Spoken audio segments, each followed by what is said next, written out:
Hello friends, आज हम पढ़ेंगे वचन, जिसे कि इंग्लिश में नंबर कहते हैं। ठीक है, मैं आपको वचन की ऐसी ट्रिक बताऊंगी जिससे आपको वचन को रटने की जरूरत ही नहीं है कि आप एक वचन के या बहुत सारे बहुवचन एक वचन याद करो। आपको याद करने की जरूरत ही नहीं पड़ेगी। बस आपके लिए कुछ रूल है, उसे याद करने के मुख्य नियम है। उन नियमों को आप अच्छी तरह से रट लो। बस तो ये मान लीजिए, आपको कोई भी एक वचन बहुवचन याद करने की जरूरत ही नहीं है। देखते ही आप तुरंत कर दोगे कि हाँ, इसका ये बहुवचन होगा, इसका ये बहुवचन होगा।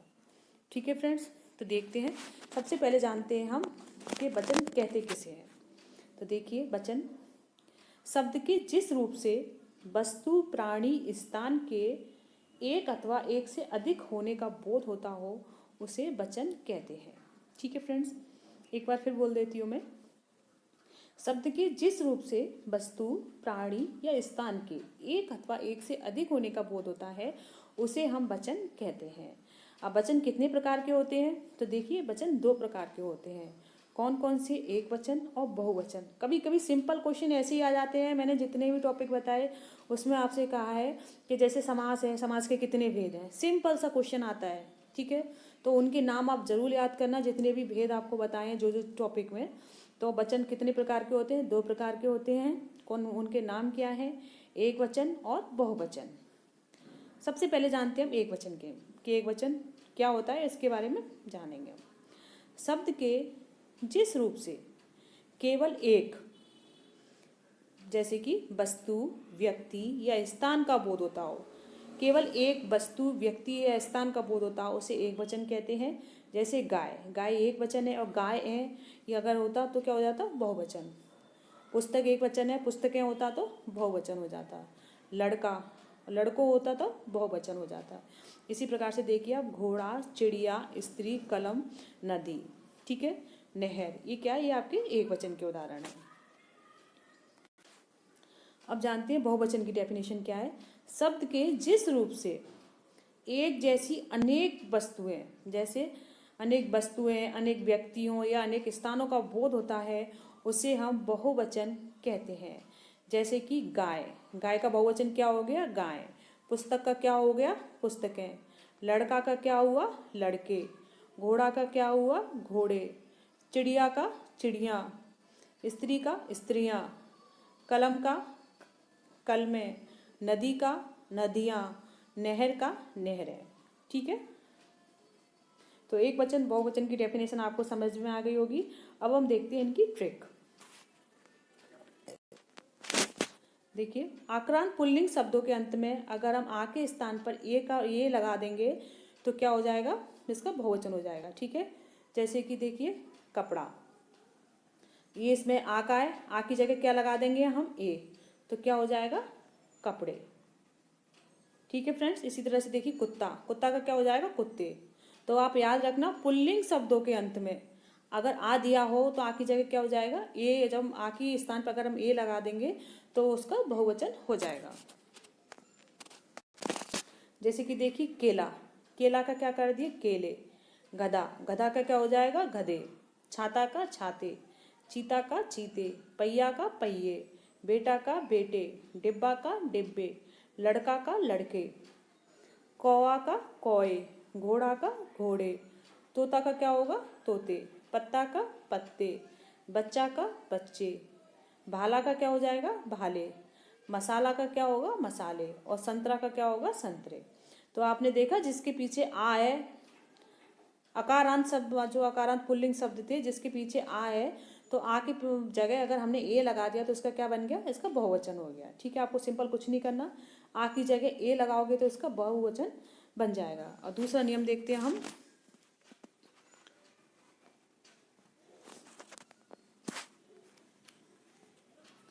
देखिए, अगर अकारांत स्त्रीलिंग शब्दों के अंत में, स्त्रीलिंग शब्दों के अंत में अ, ठीक है, छोटा आ के स्थान पर ए, देखिए बड़ा आ, वो पुल्लिंग थे, पुल्लिंग में बड़ा आ के पीछे बड़ा आ दिया हुआ था, जैसे केला है ना, तो हमने आ की जगह पे ए लगा दिया तो उसका बहुवचन बन गया। अब अकारांत स्त्रीलिंग शब्दों के अंतिम में अगर अ दिया हो, छोटा आ, तो उसके स्थान पे हम ए या ए, अनुसार वाली ए या ए लगा देंगे तो इसका बहुवचन बन जाएगा। तो इस नियम को आप याद कर लो। बिल्कुल ये कुछ नियम है, बस इन नियमों को आप याद कर लो, आपको एक भी बहुवचन याद करने की जरूरत नहीं पड़ेगी। ठीक है, जैसे गाय, गाय का क्या हो जाएगा, गाय या गाय। कमीज का कमीजें, पुस्तक का पुस्तकें, दीवार का दीवारें, बात का बातें, भेड़ का भेड़ें। आँख का क्या हो जाएगा, आँखें।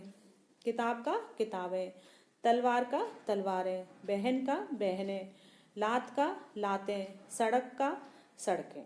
ठीक है फ्रेंड्स, ये आपको समझ में आ गया होगा और एग्जाम्पल से आपको अच्छी तरह से और कॉन्सेप्ट इसका क्लियर हो गया होगा। अब देखते हैं रूल नंबर 3। देखिए, अकारांत स्त्रीलिंग शब्दों के अंत में, ठीक है, अभी हमने देखा था अकारांत, अब है आकारांत। ठीक है, आकारांत में अगर आ दिया हो, पहले क्या था छोटा, अगर छोटा आ दिया हो तो उसके स्थान पे क्या लगा देंगे, चंद अनुसार वाली ए और ए। लेकिन अगर स्त्रीलिंग शब्दों में आ दिया हो तो उसके बाद में क्या लगा देंगे, चंद्र बिंदु वाली ए और ए। ठीक है, अध्यापिका, अध्यापिका का क्या हो जाएगा, अध्यापिकाएं। कन्या का कन्याएं, महिला का महिलाएं, माता का माताएं, लेखिका का लेखिकाएं, सेना का सेनाएं, कथा का कथाएं, कला का कलाएं, माला का मालाएं, पाठशाला का पाठशालाएं, सभा का क्या हो जाएगा, सभाएं, और हवा का क्या होगा, हवाएं। और फ्रेंड्स, इसमें जो मैं ये बोल रही हूँ ना, ये भी बहुत मोस्ट है, तो इन्हें भी आप एक बार ज़रूर देख लें। इनको रूल तो आपको याद करनी ही है, तो बस आपको इन्हें रटने की तो ज़रूरत ही नहीं पड़ेगी।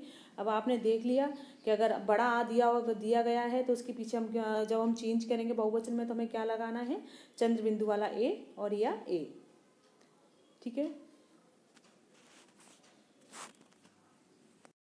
देखिए रूल नंबर 4।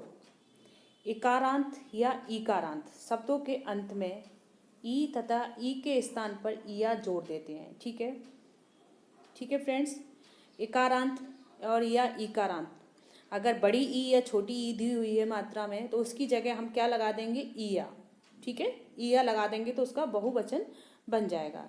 जैसे कि आरती, आरती का क्या हो जाएगा, आरतियाँ, ईया लगा हुआ है, इसका इसमें देखिए प्रत्यय क्या लगा है, आरतियाँ या।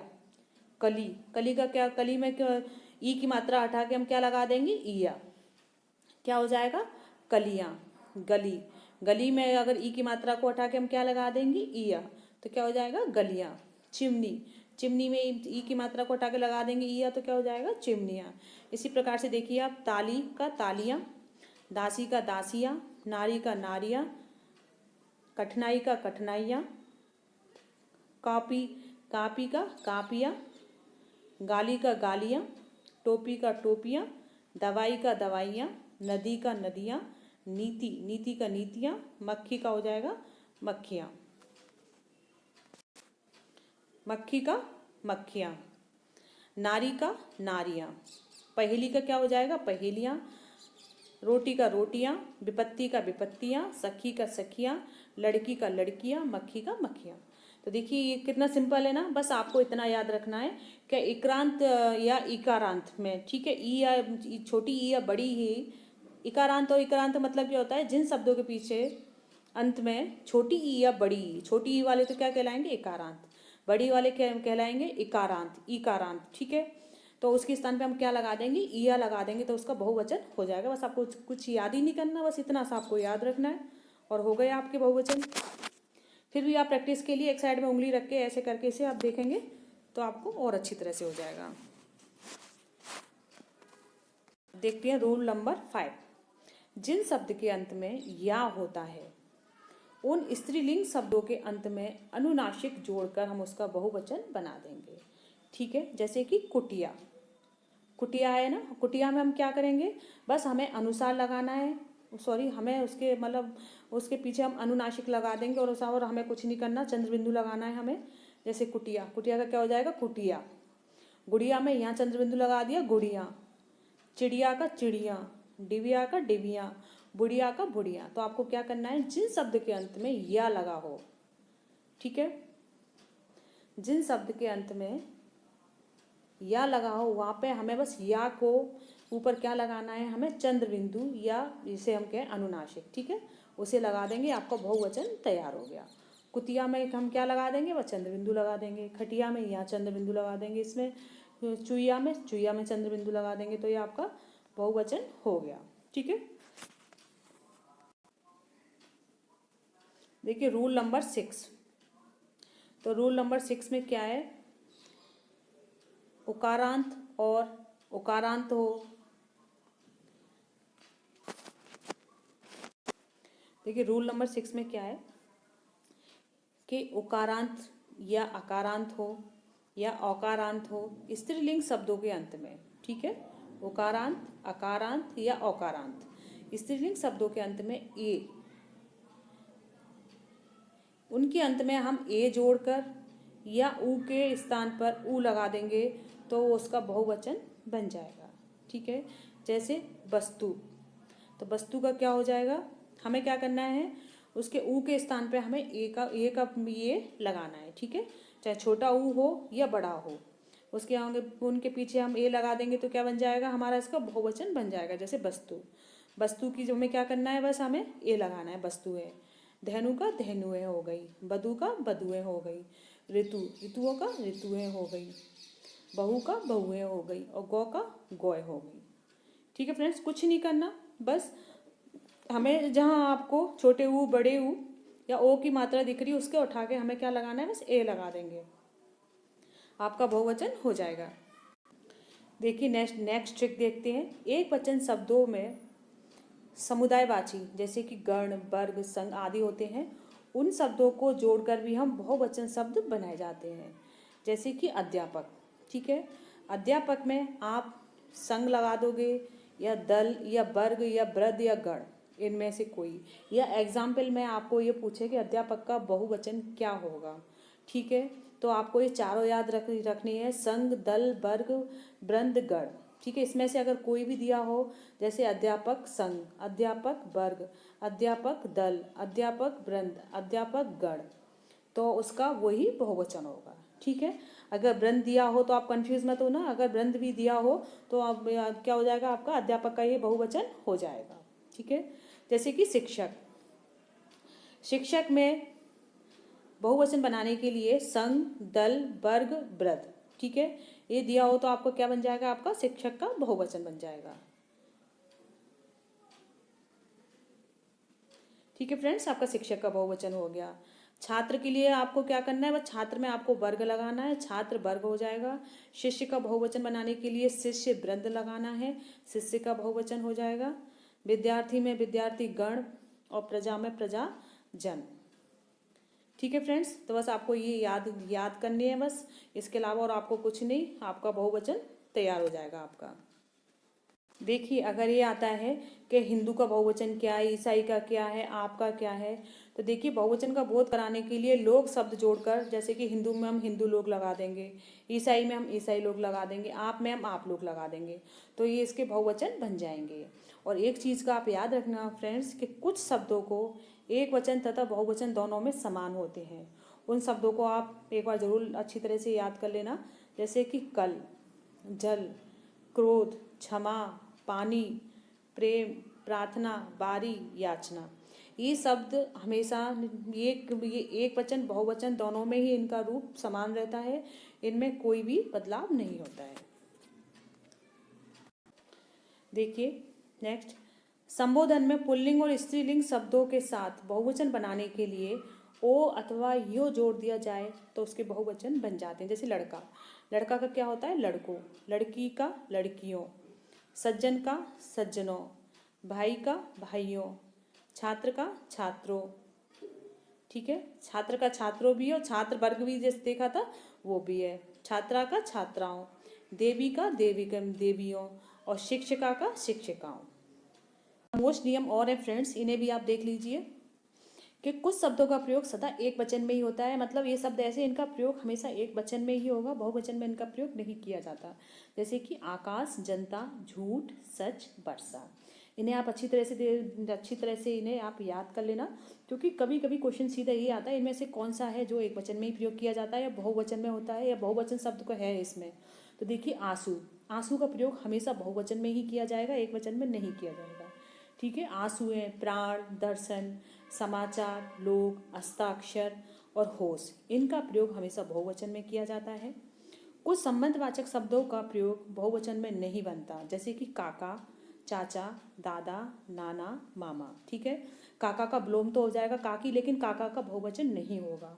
काका, चाचा, दादा, नानी, मामा, पापा, इनका कभी भी बहुवचन नहीं होता है। व्यक्तिवाचक, द्रव्यवाचक तथा भाववाचक संज्ञा शब्दों का प्राय बहुवचन में प्रयोग नहीं होता है। ठीक है, अगर द्रव्यवाचक है उसका प्रयोग कभी भी बहुवचन में नहीं होता है, जैसे कि जल है, पानी है, इसका प्रयोग बहुवचन में नहीं होगा। और भाववाचक जैसे वीरता, इसका प्रयोग भी बहुवचन में नहीं होता है कभी भी। अगर आपको मेरी वीडियो पसंद आई हो तो प्लीज़ इसे लाइक, सब्सक्राइब जरूर कीजिए, और प्लीज़ फ्रेंड्स कमेंट करके आप ज़रूर बताइए कि आपको वीडियो कैसी लगी। धन्यवाद।